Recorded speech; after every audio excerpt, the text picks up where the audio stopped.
Libérez Pape Ndiaye! Libérez Pape Ndiaye! Macky Sall, Pape Ndiaye! Libérez Pape Ndiaye! Macky Sall, dictateur! Macky Sall, dictateur! ñun li nu gis fii nga xam ne dañoo ñëw au nom de la coalition citoyenne le peuple nga xam ne damay wax ci seen kàddu wax ni ñun li nu fi andi woon mooy ñëw taxawu Pape Ndiaye ñu xamal sénégalais yi ni Pape Ndiaye du moom moo intéressé Macky Sall mais daa bëgg à travers Pape Ndiaye napp sénégalais yi pour que képp koo xam ne yaa ngi wax lu ko arrangé wul mu jéem a tëj sa gémmiñ boo ko tëjul mu daal lay tëj ci kaso bi parce que réew mi ku wax ñu tëj kooku nag mënuñ cee continuer réew mi dafa war a jaar ci yoon président Macky Sall nag lim ñuy jaay ñun sénégalais yi dañoo war a pare pour jënd ko loolu mooy dëgg li muy jaay ñun sénégalais yi dañoo war a pare pour jënd ko maanaam jaay doole gi président Macky Sall nekke dafa war a dakk ci nii wala ci nee kon nag ñun sénégalais yëpp war a dajaloo jàmmarloo ak président Macky Sall waaw parce que président Macky Sall dictateur la képp koo xam ni yow li ngay wax arrangé wu ko dina wut ay pexe pour faagaagal la man ba ma déggee Pape Ndiaye di wax ay position ci li fi xewoon ci ginnaaw ma gis mu am ci position bi mu ci am teg ko ci dëgg laa ni kii daan jóg ci moom léegi nag ñun ñii ñëpp ku ci nekk ñu ngi ci say tànk ku ci nekk président Macky Sall ak nguuram ñi ngi wut ay pexe pour faagaagal la kon nag ñun danoo jàpp ni li tax ñu renvoyé ko du lenn lu dul jaay doole danoo dem manipuler ki nga xam ne moo porté plainte ni ko bul ñëw bu ko defee ñu am fu ñu sukkandiku pour renvoyer ko yow nan ngay porté nit plainte ñu convoqué la 8 heures nga toog ba midi ñu lay woo nga naan maa ngi ci yoon wi maa ngi ñëw kooku waxu tappale weesu ko kon bu doon moom li muy def ñor na ko kon te muy def teg na ko ci dëgg kon day teel a ñëw toog parce que bu doon mais mbir mi politique moo ko lal président Macky Sall moom moo ak nguuram ñoo nekk ci ginnaaw kon nag ndaw si ci boppam loolu moo tax ñëwul leneen li nag mooy ñen waroon a convoqué ñëpp témoins yi convoqué wuñ leen parce que effectivement boo xoolee même ki nga xam ne journaliste la ca Walfadjri di Pape Maguette nga xam ne moom témoin la waroon doon pour kenn convoqué wu ko moo lay wan ne kon ay pexe lañ def ay pexe lañ def pour que ñu am fu ñuy sukkandiku pour ñu mën koo faagaagal parce que encore une fois Pape Ndiaye liñ koy jiiñ dara amu ci li leen metti mooy la muy def ca émission ba balance lii moo leen metti moo tax nag léegi ñu bëgg a wut ay pexe pour ba koo faagaagal pour noppiloo ko te loolu du fi amee te maa ngi leen di yëgal ni bu Pape Ndiaye génnee incha allah lam doon def da koy gën a dàbbali parce que lam doon def ci dëgg la ko teg kon nag bu ñu yaakaaree ni mën nañoo napp nit ñi dañuy nax seen bopp kon nag ñu ngi woo képp koo xam ne sénégalais nga ñun ñu ngi lay woo nga ñëw fekkee lii nga xam moom la ñuy xeex bu ko defee képp kuy coalition képp kuy mouvement képp kuy association képp kuy parti politique képp koo xam ne xam nga ni Pape Ndiaye mii jaay doole donc lañ koy def na nga ñëw taxaw suñu wet ñu won leen ni lii ñu bëgg a def duñ ko nangu tey duñ ko nangu ëllëg suñ ko libéré wul dinañ taxaw xeex ak nguuru président Macky Sall parce que moomul réew mi c'est un dictateur Pape Ndiaye libéré Pape Ndiaye libéré. Merci beaucoup Dame Mbodj, porte-parole de la coalition citoyenne Le Peuple.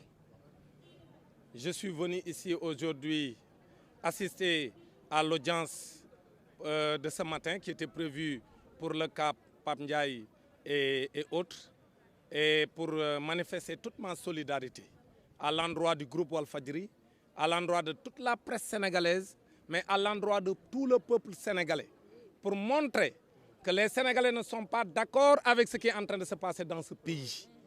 Ce qui est en train de se passer dépasse l'affaire Pape Ndiaye. L'affaire Pape Ndiaye, si c'était simplement une affaire privée entre Pape Ndiaye et 2 ou 3 personnes qui sont des Sénégalais tous et qui ont discuté devant la police et qui ont accepté de régler le problème à l'amiable et qu'on leur dise que même si vous vous entendez, on ne peut pas éteindre l'action publique, on va aller jusqu'au tribunal, c'est parce qu'il y a une volonté du président de la République Macky Sall et son gouvernement de museler les Sénégalais, de museler les leaders d'opinion, de museler les journalistes, de museler les Sénégalais. Parce que le président Macky Sall est hostile à toute forme de critique. Le président Macky Sall est un dictateur. Donc tous les Sénégalais qui ne sont pas d'accord avec ce qu'il est en train de faire, le président Macky Sall est en train de les museler. C'est pourquoi nous, tous les Sénégalais, nous devons rester unis et montrer au président Macky Sall que nous n'accepterons pas de vivre sous la dictature. Le Sénégal est une république démocratique et nous n'accepterons pas cela. Parce qu'encore une fois, puisque c'est une affaire de près et que Pape Ndiaye a dit à son patron que c'est un prêt, ce n'est pas une affaire d'escroquerie. Et que son patron lui a dit, moi je suis prêt à payer l'argent. Et que la partie civile était d'accord pour recevoir l'argent. Mais l'affaire devrait être éteinte au niveau de la police. On n'avait même pas besoin de venir au tribunal.